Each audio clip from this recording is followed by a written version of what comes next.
আমার স্বামী সেদিন যখন আমার কাপড় ধুয়ে দিয়েছিল, সেদিন তার মা পুরো দিন বলেছিল আমার পাপের প্রায়শ্চিত্ত আমি নরকেও করতে পারবো না। কিন্তু 8 বছর ধরে তার প্রতিদিনের ঘরে অফিসে সুন্দর সুন্দর শার্ট প্যান্টগুলো ধুয়ে আয়রন করাতে যেসব পূর্ণ হতো তা দিয়ে সেদিন আর কাটাকাটি হলো না। আমি সে গজগজের উত্তর দিতে গিয়ে দিতে পারিনি। সেদিন চুপ করে গেছিলাম, জমিয়ে রেখেছিলাম। অ্যাকাউন্টিং পরীক্ষার সময় বড় অঙ্ক মেলানোর জন্য টেবিল থেকে উঠতে পারছিলাম না বলে জামাইকে বলেছিলাম ভাতটা একটু দেখতে। সে দেখেছিল, তারপরেও ভাতটা লেগে গিয়ে পোড়া গন্ধ আসছিল। কিন্তু তার ফলে আমাকে শুনতে হয়েছিল যে বইগুলোকে জলে চুবিয়ে দিলে ভালো হতো। মাইগ্রেনের ব্যথায় বিছানা ছেড়ে উঠতে পারছিলাম না বলে যেদিন ও তার মেয়ের হাগু পরিষ্কার করেছিল, সেদিন ও তার পুরুষ চাপ থেকে নেমে গেছিল। আমার জামাই এসব করেছে বলে ভাবলেন না যে সে খুব হেল্পফুল এবং খুব খোলা। বললাম যে এগুলো সে একবারও করেছিল, তার কারণ করেনি তার পুরুষত্বে লেগেছিল বলে। কারণ তাকে তো ছেলে হিসেবে বড় করেছে, মানুষ হিসেবে না। বউয়ের কাপড় কেন ধুচ্ছিস যখন প্রশ্ন করা হলো, সে উত্তর দিয়েছিল আমি ধুইনি, ও ধুয়ে রেখেছিল, আমি তো শুধু বাচ্চাটা ধুয়েছি। সে উত্তর দেয়নি যে কি হয়েছে আমি ধুয়ে দিলে, ওর তো ঠান্ডা লেগেছে। সে উত্তর দেয়নি ভাত একটু লেগেছে তো কি হয়েছে আমি দেখলাম। তুমি কেন একটু রান্নাটা করলে না যখন ওর পরীক্ষা যাচ্ছে? বাচ্চাটা আমারও তো, বাবা তো আমারও ডাকে, কি হয়েছে হাগুটা যদি পরিষ্কার করেছে? না, সে উত্তরগুলো দেয়নি, বরং কাজগুলো আর করেনি। 8 বছরে যে কাজগুলো আমি 1000 বার করেছি, সে একবার করায় তা মনে রাখতে সহজ হয়েছে, তাই বলতেও সুবিধা হয় করেছে তো। আমি মেলাতে যাই না সেই হিসাব। 2 পাল্লার মাপ ধরার জন্য পাল্লাটাও সমান হওয়া প্রয়োজন।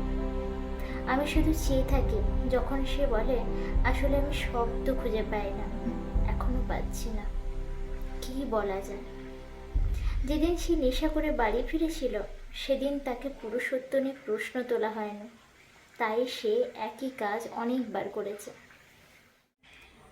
যখন সে আরাম করার জন্য ছোট অজুহাতে চাকরি ছেড়ে ঘরে শুয়ে বসে খেয়েছিল, তার পুরুষত্ব নিয়ে প্রশ্ন তোলা হয়নি, তাই সে একই কাজ অনেকবার করেছিল।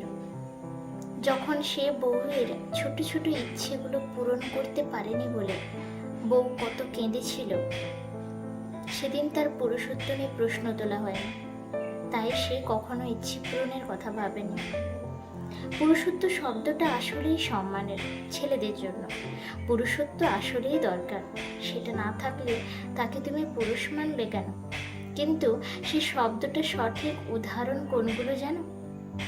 বাসে উঠলে যখন একটা শক্ত হাত রডটা ধরে অন্যদের থেকে আমাকে আগলে রাখে, সেটা পুরুষত্ব।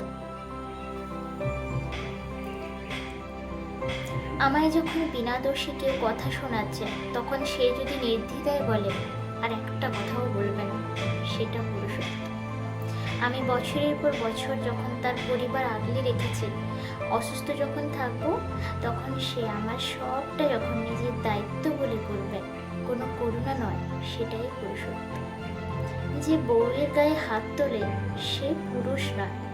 যার বউ বলতে পারবে আমার স্বামী কখনো আমার গায়ে হাত তোলার কথা ভাবতেই পারে না, সেটাই পুরুষত্ব। তখন আপনি পুরুষ। যখন কোনো পুরুষ বলে এতগুলো বছরে আমার স্ত্রী আমার সব খেয়াল রেখেছে, তখন যদি সেটা নারীত্ব হয়, সেই রকম কথা যখন আপনার স্ত্রী আপনার জন্য বলবে, সেটা আপনার পুরুষত্ব। অনেক দিন পর আমার সে কাপড় ধোয়ার কথাটা খোটার সুরে বলে উঠেছিল শাশুড়ি, সেদিন আমি ছাড়ি। ঠাট্টার সুরে বলেছিলাম আমার কাপড়ে তো পায়খানা লেগেছিল না যে সে কাপড় ধুয়ে আপনার ছেলে খারাপ কিছু করে ফেলেছে। মেয়ের কাপড় ধুয়েছিল, তখন আমার একটা জামা আর একটা পেটিকোট ধুয়ে দিয়েছিল। তাও বউয়ের পেটিকোট জামাই কেমনে ধুয়ে দিবে? আচ্ছা, পেটিকোটেই তাহলে সমস্যা। কি লেগেছিল সে পেটিকোটে? কি থাকবে? মেয়েদের নিচের অংশ অপবিত্র না? আমি ঝাড়ু দিতে দিতে স্থির হয়ে গিয়েছিলাম। আবার হেসে বললাম, তাহলে তো আমিও অনেক অপবিত্র কাপড় ধুয়েছি। আপনার ছেলের প্যান্ট, লুঙ্গি, আন্ডারওয়্যার ওগুলো তো সব নিচেরই। এইবার উনি কথা খুঁজে পাচ্ছেন না। আসলে দোষটা ওনার বলবো না, উনি এই ভাবনায় গেঁথে আছেন ছোট থেকেই যে মেয়েদের কাপড় অপবিত্র, ছেলেদের আবার পবিত্র অপবিত্র কি। ওনাকে আমি বললাম, ছেলে মেয়ের ভিন্ন গঠন ঠিক আছে, মেয়েদের নিচের অংশ যদি নোংরা হয়, সে অংশ দিয়েই বের হওয়া ছেলেরা পবিত্র কেমনে হয়? আপনি ছেলের মা হওয়ার আগে তো আপনিও মেয়ে, আপনারও তো পিরিয়ড হতো বলেই তো আপনি মা হয়েছেন। ছেলে হয়েছে বলে কি আপনি পবিত্র হয়ে গেছেন? উনি উত্তর দিতে না পেরে মাথা নেড়েছিলেন।